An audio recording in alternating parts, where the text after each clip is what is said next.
அன்பான நண்பர்களே, நம்மளை யாருன்னா கீழே தள்ளுறாங்க, நம்மளை கொலை பண்ணுறதுக்கு முயற்சி பண்ணுறாங்கன்னா நம்ம என்ன பண்ணுவோம்? அவங்க கொஞ்சம் பண்ணால் நம்ம பெருசாக பண்ணிடுவோம். அதுதானங்க உண்மை. ஆனால் வேதத்தில் இயேசு கிறிஸ்து அவருக்கு தெரியும் தான் கொலை செய்யப்பட போகிறோன்னு, காட்டி கொடுக்கப்பட போகிறாருன்னு தெரியும். யாரால? சொந்த நண்பனால.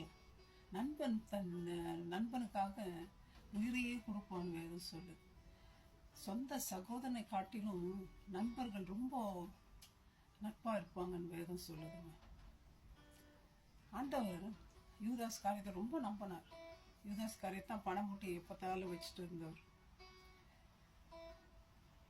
ரொம்ப பணத்தின் மேல ரொம்ப ஆசை வச்சு சொந்த நண்பனையே ஆண்டவரை காட்டி கொடுத்தாச்சு. ஆண்டவர் என்னன்றாரு தெரிஞ்சும் நண்பனே கூப்பிடுறாரு. நம்ம அப்படி கூப்பிடுவோமா? நம்ம கூட சண்டை போடுறவங்களை நண்பனே கூப்பிடுவோமா?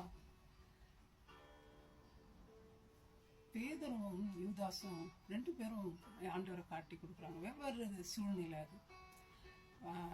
ஆண்டவருக்கு பேதரு காட்டி கொடுத்துட்டு இல்லை, ஆண்டவரே மறுதளிக்கிறார். மறுதளிச்சுட்டு மனக்கசந்து அழுறார். மனம் கசந்து அழுந்து மனம் திரும்பி ஆண்டவருக்குள்ள மன்னிப்பு கேட்டு திரும்பவும் ஆண்டவரோடு சேர்ந்து கொள்றார்.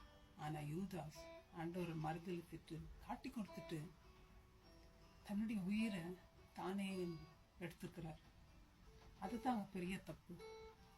தப்பு செஞ்சாலும் பாவத்தை அறிக்கையிட்டு நம்ம விட்டு விடணும். திருப்பியும் பழைய மனுஷனை விட்டுட்டு புதிய மனுஷனா நம்ம மாறணும். அதுதான் ஆண்டவர் விரும்புகிறார். ஃப்ரெண்ட்ஸ், நீங்கள் எப்பேற்பட்ட பாவியாக இருந்தாலும் சரி, ஆண்டவர் விட்டு தூரம் போயிருந்தாலும் சரி, ஆண்டவரை நீங்கள் கெட்டமாக வேற ஏதாவது பேசியிருந்தாலும் சரி, ஆண்டவர் என்னைக்கும் உங்களை மன்னித்து நண்பனாக உங்களை ஏற்றுக்க தயாராக இருக்கார். நீங்கள் ஆண்டவர்கிட்ட வர நீங்கள் தயாராக இருக்கீங்களா? எப்பேற்பட்ட பாவமாக இருந்தாலும் சரி, ஆண்டவரால் மன்னிக்க கூடாதது எதுவும் இல்லைங்க. உங்கள் லைஃப்பை நீங்கள் எடுக்காதீங்க. நமக்கு அதிகாரம் கிடையாது. ஆண்டவர் அந்த நேரத்தில் தெரியும் காட்டி கொடுக்கப்பட போகிறோம், சிறுவையில் அறை போகிறோம், வர்றாங்க, எஸ்கேப் ஆகி ஓடிட்டு இருக்கலாம், எங்கேயாவது ஒழிஞ்சுன்னு இருக்கலாம். ஆனால் ஃப்ரெண்ட்ஸ், ஆண்டவர் நம்மளை நண்பராக தெரிஞ்சு கொண்டார்.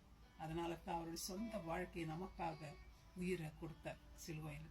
அவர் மறந்து போல, ஓடி போல, என் பிள்ளைங்க கஷ்டப்படக்கூடாது, பாவத்திலேருந்து விடுதலை தரணும்னு தன் உயிரையே நமக்கு தியாகமாக கொடுத்தாருங்க.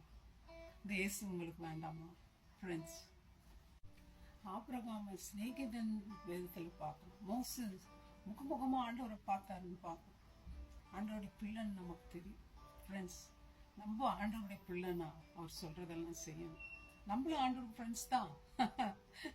கவலைப்படாதீங்க. ஆண்டவர் பெரியவர், கடவுள் எல்லாம் தான் இருக்கு. ஆனாலும் அவ்வளவா நம்மளை நேசிக்கிறார். நம்ம ஃப்ரெண்டுக்கிட்ட எல்லாம் சொல்லுவோமா? அவர்கிட்ட போவோமா? அவர் நம்மளை கடைசி மட்டும் காப்பாற்றுவார்.